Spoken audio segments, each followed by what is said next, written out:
আসসালামু আলাইকুম, কেমন আছেন সবাই? আশা করি আপনারা সবাই ভালো আছেন। আলহামদুলিল্লাহ, আমিও ভালো আছি। তো আজকে আমি যে বিষয় নিয়ে কথা বলবো, আচ্ছা, কথা বলার আগে কিছু কথা বলি। আমি আসলে ভিডিও করতে চাই, খুব ছোট ছোট ভিডিও করতে চাই, কিন্তু আমার ছোট ভিডিও হয় না, সব বড় হয়ে যায়, কথা বলতে বলতে অনেক বাড়ে যায়। আর আমি তো কোনো স্ক্রিপ্ট লেখে ভিডিও করি না, আমি হচ্ছে ডাইরেক্ট যা আসে ডাইরেক্ট সেটাই করি। তো আপনাদের কাছে আমার রিকোয়েস্ট যে আপনারা আমার ভিডিওগুলো একটু শুনবেন। কাজ করতেছেন, ব্যস্ত আছেন, শুনতে পারতেছেন না, আপনি যখন অবশ্য সময় পাবেন, 5 মিনিট, 7 মিনিট, 8 মিনিট, 10 মিনিট একটু শুনবেন। শুনে যদি মনে হয় যে আমি ভালো বলছি, তাহলে আমাকে উৎসাহিত করার জন্য একটা কমেন্ট করবেন, একটা লাইক দিবেন। শেয়ার টেয়ার করতে হবে না। অন্যান্যদের মতো বলবো না, যদি নিজের ইচ্ছা হয় তাহলে করবেন। তো শুনবেন একটু আর কি, অবসর সময়ে। এরকম থাকে না যে আমি রাতের বেলা এখন অবসর সময়ে আছি, হেডফোন লাগায় একটু শুনলাম যেমন কি বলতেছে, তো শুনিয়েন এটা আর কি আমার রিকোয়েস্ট আপনাদের কাছে। এখন আমি যে বিষয়ে কথা বলবো, যে আমাদের 71-এর স্বাধীনতা অর্জনের পর প্রায় 54-55 বছর হয়ে গেছে, কিন্তু আমাদের বাংলাদেশ কিন্তু আগাইতে পারেনি। আমাদের বাংলাদেশ কিন্তু সেই আগের অবস্থানে আছে। আগাইতে পারে নাই। ওই যারাই ক্ষমতায় আসছে, লুটপাট, বিদেশে টাকা পাচার, এই করে আর কি চলে গেছে সব কিছু। আমাদের এই 71-এর পর থেকে অনেক আন্দোলন কিন্তু হয়েছে। এরশাদ সরকারের আমলে আন্দোলন হয়েছে, তারপর হচ্ছে আপনার 96-এ হয়েছে, 91-এ হয়েছে, তারপর আপনার 2006-07 তখন তত্ত্বাবধায়ক সরকার, 13, তারপর 18, প্রতিটা ইলেকশনে আন্দোলন হয়েছে, বিভিন্ন আন্দোলন হয়েছে। কিন্তু এগুলোতে কখনো আপনারা দেখছেন যে আমাদের যারা আমাদের নেতা, রাজনৈতিক নেতা যাদেরকে আমরা মানি, তাদের সন্তানরা মারা গেছে, তাদের কেউ মারা গেছে কখনো শুনছেন? তারা কিন্তু মরে না, তারা বিদেশে থাকে। আর মরে কিন্তু আপনার আমাদের মতো সাধারণ মানুষ মরে। তো আমরাই মরি, আবার আমাদের উপরেই ভোগ করা হয়, চাপায় দেওয়া হয়। তো এখনও চাপায় দেওয়ায় ওই স্বাধীনতার 55 বছরে আমরা কিছু অর্জন করতে পারি নাই। ওই অর্জন করছি কোনটা জানেন? চেতনা। ওই 71-এর চেতনা বলে হচ্ছে আওয়ামী লীগ চলে, এগুলোই আর কি, এইভাবেই চলছে আর কি। তো যাই হোক, আমার যেটা আজকে মূল কথা সেটা হলো আমাদের যে অবস্থান, এটা হচ্ছে মানে করতে হবে যে আমাদের যে অবস্থান, এটা হচ্ছে প্রকাশ করতে হবে যে আমরা আসলে কে কী, এটা প্রকাশ করতে হবে। আমাদের আওয়ামী লীগ আছে, বিএনপি আছে, জামাত আছে, এনসিপি আছে, আরও অনেক জাকপা অনেক দল আছে। তো আমাদের অবস্থানটা প্রকাশ করতে হবে যে আমরা আসলে কে কী। ওই যে যখন ক্ষমতায় আসবে সেটার সাপোর্ট নিয়ে মজা নিব, এটা না, তাহলে দেশ আগাবে না। দেশ আগাইতে গেলে আপনি কি, সেটা আপনাকে প্রকাশ করতে হবে, সেটা সবাইকে জানাইতে হবে। বিষয়টা হলো, আর সব কিছুর ঊর্ধ্বে হলো যে আমাদেরকে হইতে হবে হচ্ছে বাংলাদেশি। আমাদেরকে বাংলাদেশি হইতে হবে। আপনি হন আওয়ামী লীগ, আপনি হন বিএনপি, আপনি জামাত, আপনি এনসিপি, আপনি যেটাই হন, আপনাকে হইতে হবে বাংলাদেশি। যখন আপনি বাংলাদেশি হবেন, তখন আপনি দেশের জন্য ভালো চিন্তা করবেন। তো এই বিষয়টা কথা বলার কারণটা হচ্ছে কি, আমরা হচ্ছে রাজনীতি, কোনো পদবি নেই তো, কোনো নেতা না তো, আমি কোনো পদবি নেই। তো বিষয়টা হলো, ওই দেখবেন যারা কোনো পদে নাই, যারা কোনো নেতা না, কর্মী আর কি, দেখবেন ওরাই বেশি লাফায়। নেতা বলে দিছে এইটা কর, ওরা এইটা করে, ভালো মন্দ বুঝে না। তো এগুলোই চলতেছে এখন। তো যাই হোক, বিষয়টা হচ্ছে যে আমাদেরকে আমাদের অবস্থানটা প্রকাশ করতে হবে, দেশকে ভালোবাসতে হবে, দেশের জন্য কাজ করতে হবে। আমার নেতা যদি কোনো ভুল বলে, আমাকে সেটা প্রোটেক্ট করতে হবে যে হ্যাঁ এটা ভুল, আমি এটা পারবো না, ঠিক আছে?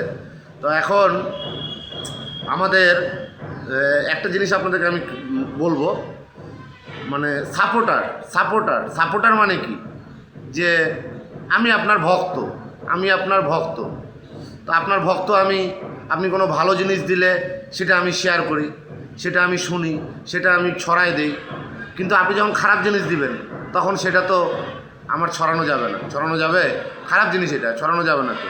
কিন্তু আমাদের ওই কি বলে যে কর্মীরা আছে আর কি, কি বলে এটা, মানে রাজনীতি তো নেতারা করে, আর গ্রামে সমাজে যে আছে এরা করে কি, ওই খারাপটা আর ভালোটা বিচার করতে পারে না। ওই খারাপটা প্রকাশ করে। তো এখানে যেটা বলতে যাচ্ছিলাম যে সাপোর্টার আর হলো দোসর। দোসর কাকে বলে? দোসর কাকে বলে? সাপোর্টারটা তো বললাম, দোসর কাকে বলে? ওই যে বলি না আমরা আওয়ামী লীগের দোসর, এই জামাতের দোসর, বিএনপির দোসর। তো দোসর কাকে বলে? দোসর কাকে বলে এটাই আজকে আপনাকে বলতেছি আমি। দোসর হচ্ছে সে যে হচ্ছে তার দলের ভালো জিনিস সে প্রকাশ করুক, ভালো জিনিস আমরা সবাই সাপোর্ট করব, কিন্তু খারাপ জিনিসে যখন আপনি সাপোর্ট করবেন, খারাপটাকেও আপনি বলবেন এটা ভালো, আপনি তখন দোসর, আপনাকেই বলা হবে দোসর। ওই যে যারা দোসর, আওয়ামী লীগের দোসর এখন পালায় আছে না, পালায় আছে, সবাই পালায় আছে, এরা অন্যটাকে সাপোর্ট করছিল, পালায় আছে। আপনার জুলাইয়ে যখন 24শে জুলাই যখন আন্দোলন চলতেছিল, এরকম অনেক হয়েছিল না যে আওয়ামী লীগের বিভিন্ন পদধারী নেতা, ছাত্রলীগ, যুবলীগ, স্বেচ্ছাসেবক লীগ, অনেকে ফেসবুকে পোস্ট দিয়ে লিখছিল না যে না এটা আমি মানতে পারলাম না, আমি আপনার ইয়া থেকে, এই পদ থেকে ইস্তফা দিলাম, পদত্যাগ করলাম, এরকম কিন্তু অনেকে করছে। এরাই হলো অরিজিনাল দেশপ্রেমিক, এরা দেশের টানে নিজের পদবি ছাড়ে দিছে। আর দোসর এরা হইলো ওই খারাপ জিনিসটাকে সাপোর্ট করবে। ওই যে আমাদের জুলাইয়ের আন্দোলনে আমাদের বোন, ভাইস্তা, ভাই কলেজ মোড়ে আন্দোলন করতেছিল, তখন ওই যে আমাদের দিনাজপুরের যে আওয়ামী লীগের যেগুলো ছিল 2-4জন নেতা ছিল, আর বেশিরভাগই ছিল হচ্ছে মানে টোকাই আর কি, টোকাই, হ্যাঁ, পদ পদবি নাই। ওই যে যায় কলেজ মোড়ে যায় মারলেন বাচ্চা কাচ্চাগুলোকে, আমাদের বোন, আমাদের ভাতিজি, ভাতিজা, ভাই, এগুলোকে আপনারা মারলেন, মারে তারপর তো সরকার তো টিকতে পারলো না, তারপর তো আপনাদেরকে পালাইতে হইলো না, এখন পালাই আছেন না, পালাই তো আছেন। তো এই জিনিসগুলোই মানে চলতে হবে। ওই আওয়ামী লীগ করেন, হ্যাঁ, শেখ হাসিনা যা বলবে তাই ভালো, ওইটা মানা যাবে না। বিএনপি করেন, তারেক রহমান যেটা বলবে সেটাই ভালো, এটা হবে না। বিষয়টা হচ্ছে যেটা ভালো, যেটা সঠিক, সেটা আপনাকে নিতে হবে, সেটা নিতে হবে। আর কত ভাই, 55 বছর, আর কত? 55 বছর চলে গেছে, 55 বছর চলে গেছে, আর কি দেশ কি আগাবে না? মালয়েশিয়া কোথায় গেছে? সিঙ্গাপুর কোথায় গেছে? থাইল্যান্ড কোথায় গেছে? আর বাংলাদেশ কোথায়? এখনও আমরা ওই আটকেই আছি, এখনও দরিদ্রতার মাঝে আটকে আছি। ওই যে ভুয়া উন্নয়ন, হ্যাঁ, এই জিডিপির হার, মাথা পিছু আয়, কোথায় এগুলো কোথায়? কোথায়? মানুষ কী অবস্থায় আছে এখন?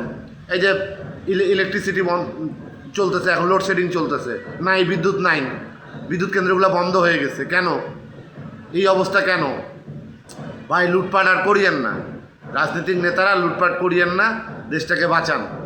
আর শুধু রাজনৈতিক নেতারা আসে 5 বছরের জন্য, এই দেশটা আসল হচ্ছে ক্ষমতা চালায় হচ্ছে ওই যে সচিবালয়, সরকারি চাকরিজীবীরা, সরকারি কর্মকর্তারা, বড় বড় কর্মকর্তারা, এরা হলো কলম দিয়ে চালায়, হ্যাঁ, এরাও খায়, নেতারাও খায়। তো এই হলো আমাদের দেশের কালপিট, 2 নাম্বারই রাজনীতিবিদ, 2 নাম্বার রাজনীতিবিদ আর সরকারি চাকরিজীবী। এরা সব বুঝে, সব জানে, কিন্তু যে নিজেরা ভালো আছে, জনগণ বাহার মেজার। তো এগুলাই হলো আমাদের দেশের আসল কালপিট, ঠিক আছে? অনেক ভাই ব্রাদার আছে আমার সরকারি কর্মকর্তা, বড় বড়, তারা হয়তো মাইন্ড করবেন, করতে পারেন আপনারা। আমি যেটা লিগাল সেটাই বলবো, হ্যাঁ। এই সরকারি কর্মকর্তারা, আপনারাই দেশটা চালান, আপনারাই এই রাজনৈতিক নেতাদেরকে সাপোর্ট দেন। আপনি একটা চাকরি পাইছেন, আপনার চাকরি 35 বছর আপনি করবেন, আপনি 5 বছরের একটা মূর্খ এমপির কথা কেন শুনবেন? হ্যাঁ, আপনি একটা 5 বছর আপনি একটা স্বেচ্ছাসেবক লীগের, হ্যাঁ, টোকাই একটা নেতার কেন কথা শুনবেন? থানা কেন ওর কথা শুনবে? কেন এসপি ওর কথা কেন শুনবে? একটা এসপি হইতে পড়ালেখা করতে হয়, বিসিএস ক্যাডার হইতে হয়, অত সোজা? তা আপনি আপনার ওয়েটটা ধরে রাখবেন না? আপনি একটা ওই টোকাই নেতার কাছে আপনি বিক্রি হয়ে গেলেন নাকি? তো এগুলা করা যাবে না, দেশটাকে আগাইতে হবে, ঠিক আছে? সবাই ভালো থাকবেন, আসসালামু আলাইকুম।